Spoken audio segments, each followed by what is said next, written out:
can't handle this. I'm completely overwhelmed. They're everywhere. Don't you see them behind? You think you're just a perfectionist. You think your habit of over-explaining yourself over the smallest mistake, or instantly assuming everyone is secretly mad at you, is just your personality. It's not. It's a trauma response. Right now, millions of adults are walking around in a permanent state of survival mode, carrying the invisible weight of unresolved childhood trauma without even realizing it.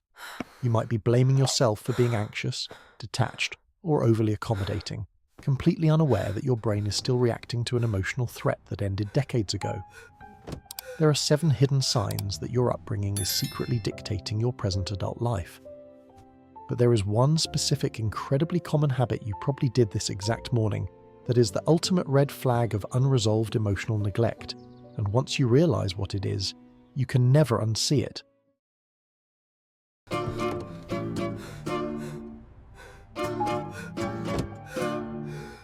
I told you this wouldn't work. Why did you bring this flawed projection? But look, the data suggests otherwise. Come on, Ethan, hurry up. We need to get out of the hallway.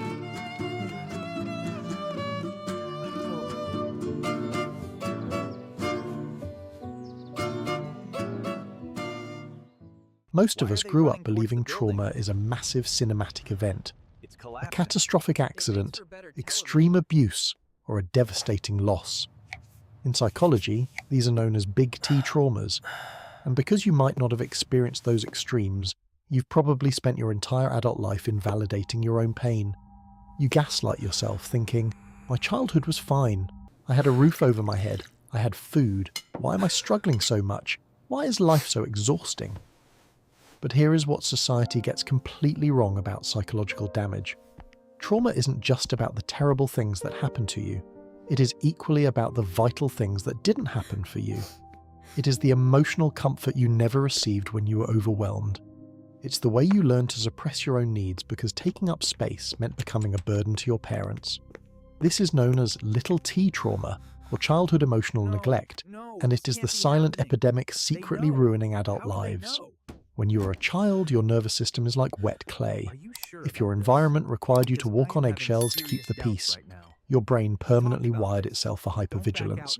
Fast forward to today, and that exact same wiring is what makes you obsess over a slightly altered tone in your partner's voice, or panic over a vague 2-word email from your boss.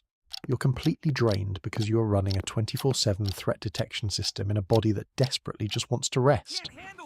You think you are failing at being a functioning adult, but the reality is your inner child is still in the driver's seat, frantically trying to prevent a disaster that already happened decades ago. But here is the truth that will completely shatter how you view your own mental health.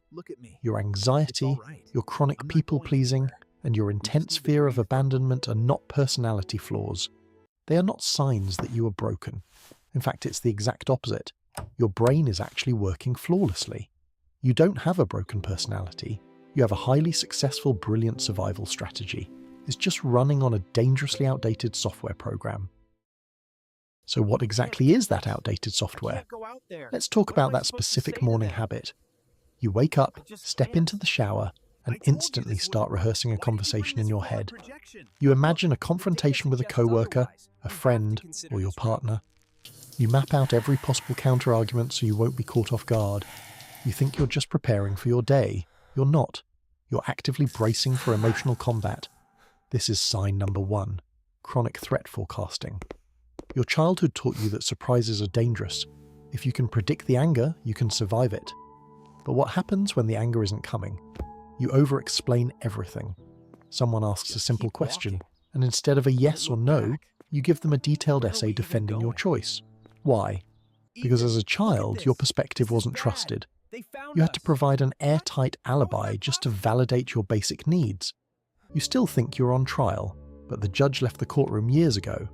So why are you still apologizing for existing? That brings us to sign 3. You pride yourself on being fiercely independent. You tell yourself, "I don't need anyone's help, I'll do it myself." Society praises this. We call it hustle. Trauma experts call it hyper-independence. It's actually a trauma response born from profound disappointment.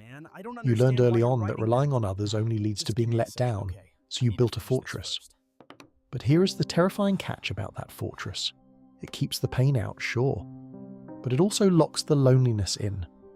And loneliness breeds sign 4, the disappearing act. The moment conflict arises, you shut down, you detach, you tell yourself you just hate drama. The reality, your nervous system is flooded, your inner child is screaming that it's not safe, triggering a severe flight response.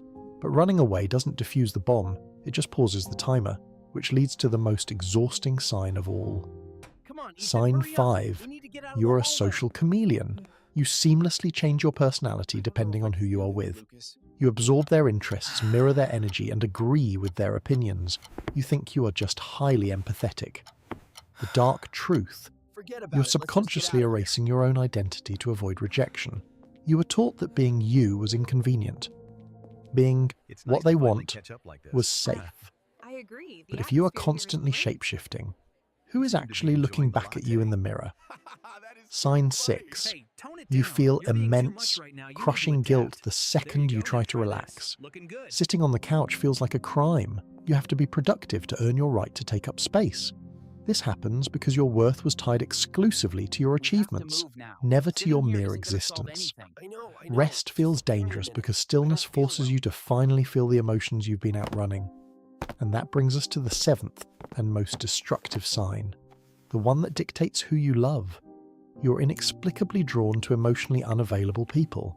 You call it chemistry. Psychology calls it trauma bonding. You're subconsciously seeking out partners who replicate the exact emotional starvation of your childhood. You're secretly hoping that this time, if you just try hard enough, you can finally win the love you were originally denied. It is a rigged game, and you are playing it against yourself. If you saw yourself in these 7 signs, take a profound, deep breath. Recognizing this pattern is heavy, but it is also the ultimate key to your freedom. For years, you've been looking in the mirror and asking, what is wrong with me? You need to replace that immediately with, what happened to me? And more importantly, how did my mind brilliantly adapt to survive it? The realization that your defining traits might actually be a collection of trauma responses can feel devastating. But it is fundamentally the most empowering truth you will ever uncover. Because if these behaviors are learned survival tactics, it means they can be unlearned. You are not permanently damaged. You're not inherently flawed. You're just utterly exhausted from carrying heavy armor from a psychological war that ended a long time ago. It is time to update the software. Healing begins the exact moment you realize you're no longer the helpless child trapped in that terrifying, unpredictable environment. You're the adult now. You hold the keys. You control the environment. When you catch yourself standing in the shower tomorrow morning, aggressively rehearsing a confrontation that hasn't even happened, you now have the conscious power to interrupt that loop. You can physically put your hand on your chest, take a slow breath, and tell your nervous system, we are safe now. The threat is gone. We don't have to fight today. You do not need to earn your right to exist by being relentlessly productive. You do not need to shapeshift your identity to be worthy of love. And you absolutely do not need to keep apologizing for simply taking up space. You survived the emotional starvation. You built the fortress, and it did exactly what it was supposed to do. It kept you alive. But the danger has passed. You can lower the drawbridge. Healing your inner child isn't about trying to fix a broken version of yourself. It is about finally giving yourself the overwhelming, unconditional compassion you were denied when you needed it most. You have already survived. It is finally time to live. I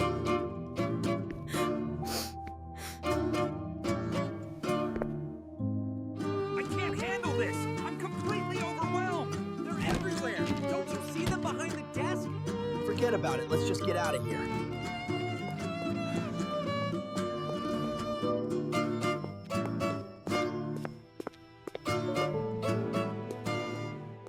But stepping out of survival mode and figuring out how to actually live doesn't happen overnight. Lowering that drawbridge takes practice, patience, and the right tools. If you are ready to finally put down that heavy armor and rewrite your deep-rooted survival patterns, you do not have to do it alone. Hit the subscribe button right now to make this channel your safe space for continuous healing and updating that internal software. And if you are wondering exactly where to start, how to actually tell your nervous system that you're safe and break the exhausting loop of overthinking, click the video on your screen right now. It walks you through the exact practical steps to release that stored trauma and reclaim your daily peace. You deserve to heal. I will see you in that video. I can't handle this. I'm completely overwhelmed. They're everywhere. Don't you see them behind